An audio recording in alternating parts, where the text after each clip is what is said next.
On Worcester Street in Soho, there is a dumpster that has never once held garbage. Kick the side of it, and you do not hear steel. You hear the dull thud of carpet stretched over plywood, because somewhere around 11 p.m. on any given night, a 39-year-old man named Damian Dean Cummings climbs inside, pulls the lid shut behind him, and goes to sleep under a roof he does not legally own. The box is 4 feet wide, 4 feet deep, and 6'3" tall. Tall enough for Cummings to stand up straight and not an inch more, because that was the exact ceiling height 2 strangers could build him before the shape stopped reading as trash and started reading as a house. It has insulation stuffed into the walls. It has carpet on the floor. It has electrical wiring pulled to a hot plate and a phone charger, and solar panels bolted flat to what looks, from the sidewalk, exactly like the lid of a dumpster nobody asked to be there. Cummings did not build any of it himself. 2 strangers spent about $1,500 and 4 days of their own lives building it for him, after he had already been sleeping on the street for years with nothing. $1,500 is a small number compared to what's coming, because Cummings turns out to be the simplest entry point into something much stranger happening in cities across the country right now. People with nothing left solving the exact same problem their governments have spent hundreds of millions of dollars trying and failing to solve, using tools most of us would call garbage. Some of what they've built makes a $1,500 disguised dumpster look almost unambitious by comparison. The scale underneath these 3 stories is not small, and it is worth sitting with before we go further. Roughly 745,652 people were counted as homeless across the United States in January of 2025, according to the Department of Housing and Urban Development's annual point-in-time count, even after a reported 3.3% national decline from the year before. More than a quarter of that entire national population is concentrated in just 2 metro regions: New York, whose single homeless services continuum counted 125,683 people, and Los Angeles County, whose continuum counted 67,777. New York City's overall homeless count fell to 145,560 people in early 2025. Los Angeles moved the opposite direction.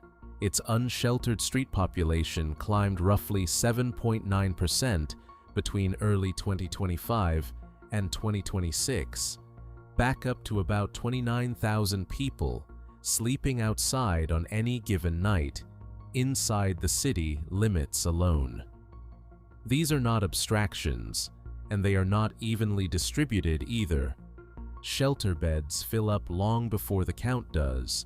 Wait lists for permanent supportive housing in both cities routinely run into years rather than months, and that gap is exactly where all 3 of the builds in this video live. They are the reason there is never just one story to tell here. There are thousands of people solving this same equation simultaneously, with whatever material is nearest to hand, and almost no 2 solutions look alike. Cummings's version of the equation began in the summer of 2016, when he met Shane Duffy, 37, and Phil Sullivan, 28, 2 artists who had deliberately spent 4 days living rough on the streets of New York to document homelessness on camera. Sullivan had briefly been homeless himself 5 years earlier, after a Boston sublet scam left him sleeping in gazebos and on park benches with nothing he owned. "I experienced a couple weeks of homelessness living all over NYC," he said.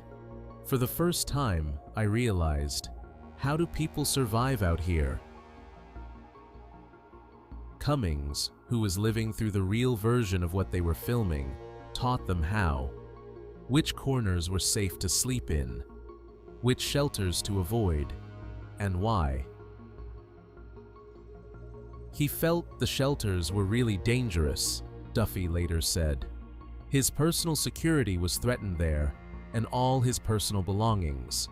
He felt his safety was in jeopardy. So instead of putting him in a shelter, Duffy and Sullivan built him something else entirely, under a charity they'd founded the year before called I Am Supported. Insulation solved the cold.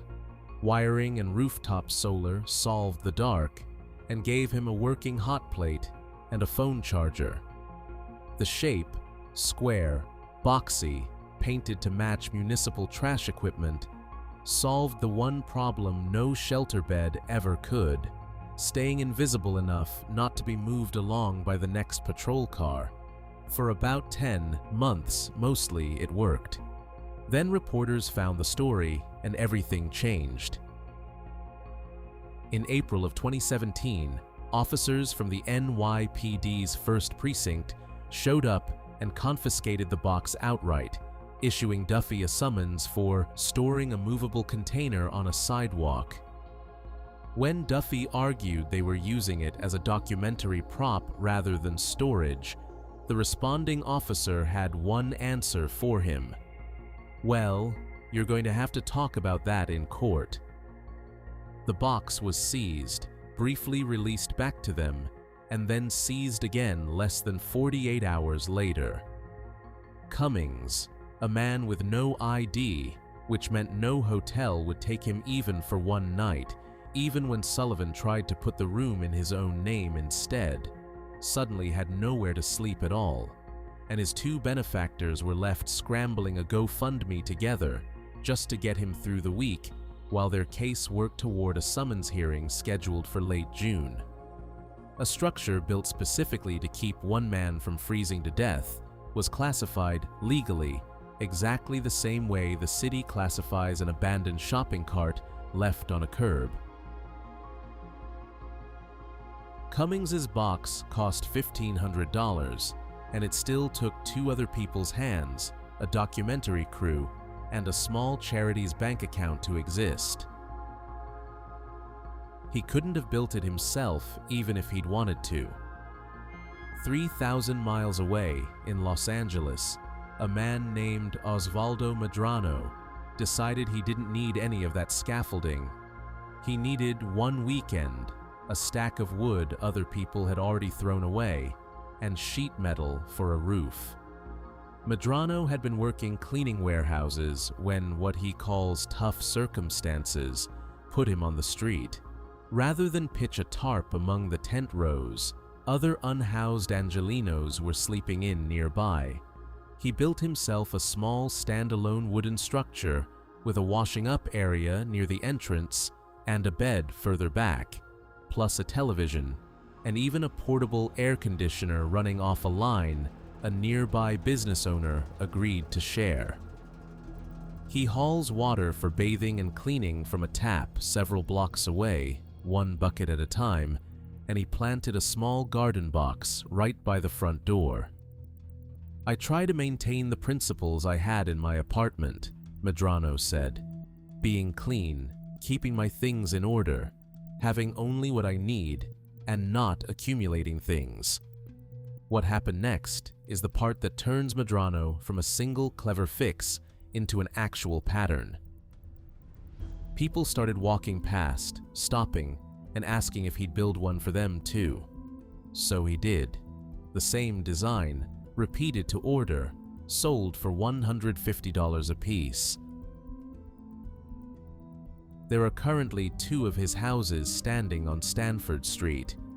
One woman watched him rolling a version out on small wheels he'd rigged onto the base and handed over a $100 deposit before he'd even finished building it. People walk by and see it, and tell me they want one just like it, he said. He's built and sold 6 of them so far, entirely on word of mouth, with no shop, no ad, and no business license.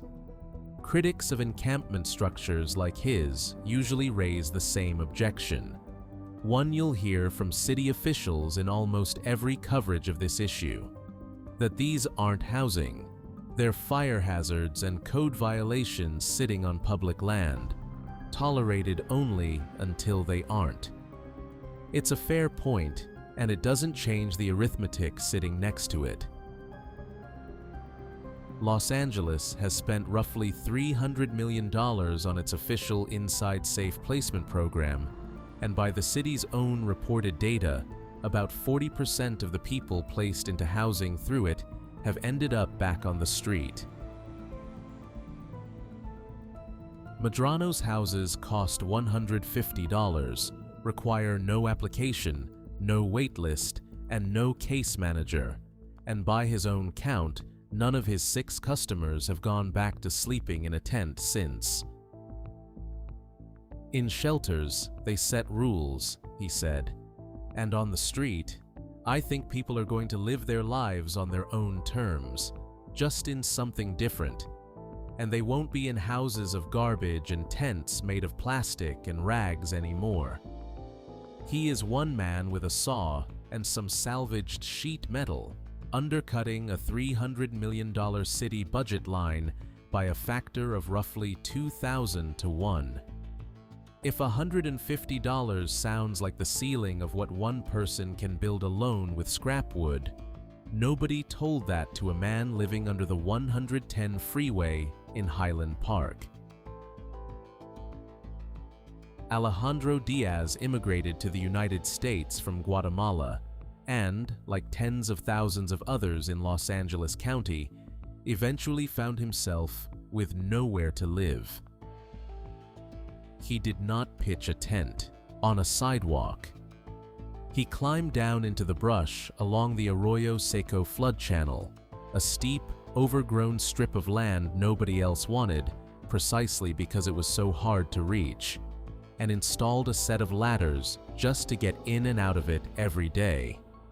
Then, using a pulley system and whatever scrap materials he could gather over time, he spent close to 4 years building what local news coverage would eventually call, only half-jokingly, electric-powered lighting run somehow off the grid around him, a functioning stove for cooking, a stone wall built by hand, stacked and mortared piece by piece, a hammock strung up for the evenings, and a poured concrete path leading straight to the entrance, with a garden of freshly planted flowers and trees on the far side of the property. He shared all of it with his girlfriend, mostly unnoticed, a short walk from a freeway where drivers pass at 70 miles an hour without ever once glancing down. The path itself told you something about how deliberate this was. Poured concrete, not packed dirt, the kind of detail nobody adds to a shelter they expect to abandon by morning. When a local news crew finally toured the site, the reaction on camera wasn't skepticism about whether it existed. It was closer to disbelief that one person had built all of it without a permit, a contractor, or so much as a power tool plugged into a real outlet. Diaz's stretch of the Arroyo Seco was, by design, nowhere near any business, school, or house whose owners might complain about it. That was the entire strategy from day one. Build somewhere so overlooked that being overlooked was the only protection he had.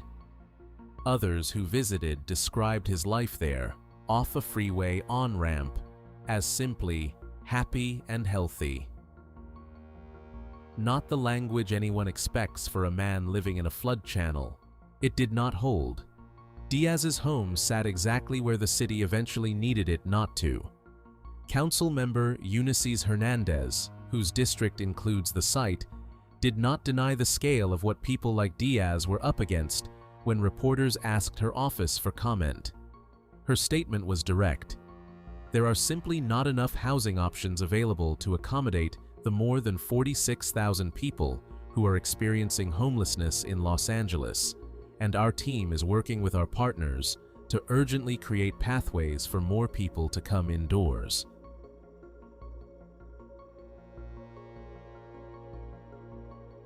That is not a talking point invented for a news segment. That is an elected official's own office, on the record, admitting that the math does not currently work, not for Diaz and not for the tens of thousands of people like him. He did not quit for nearly 4 years. And then, in the span of a single cleanup operation, crews from the city's Department of Recreation and Parks arrived to clear the site, citing high fire risk in the dry brush surrounding it. Outreach teams went in ahead of the equipment. Water from the Arroyo Seco flood channel ran through the site as Diaz broke his own home down, piece by piece, with his own hands: the stove, the stone wall, the hammock, the ladders he'd once installed just to reach the ground he'd built on. What took him the better part of half a decade to construct took the city roughly a day to erase. He did not quit, and the system still won.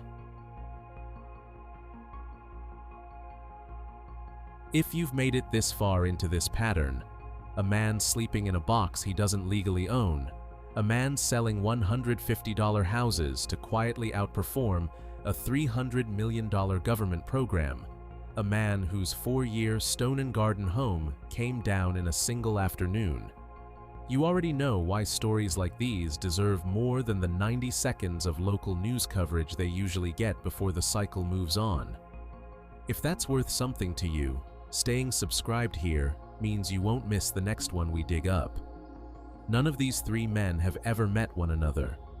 They live thousands of miles apart, on opposite coasts, and they built with completely different materials to answer completely different emergencies. But look at what actually connects them once you line the numbers up side by side.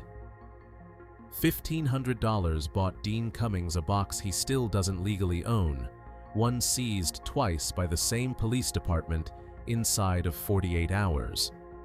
$150 bought 6 other unhoused Angelenos a front door of their own, no waitlist required, at a fraction of the cost of a $300 million program carrying a 40% failure rate.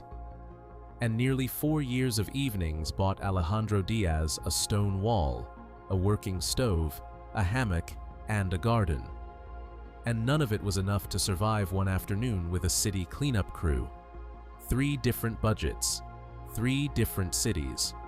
One identical math problem, solved 3 separate times by people the official systems had already stopped solving it for. That is the actual pattern this video set out to prove, and it is bigger than any single one of these 3 men. Somewhere tonight, a 4th person is doing the exact same thing, with wood nobody else wanted, in a spot nobody else is watching.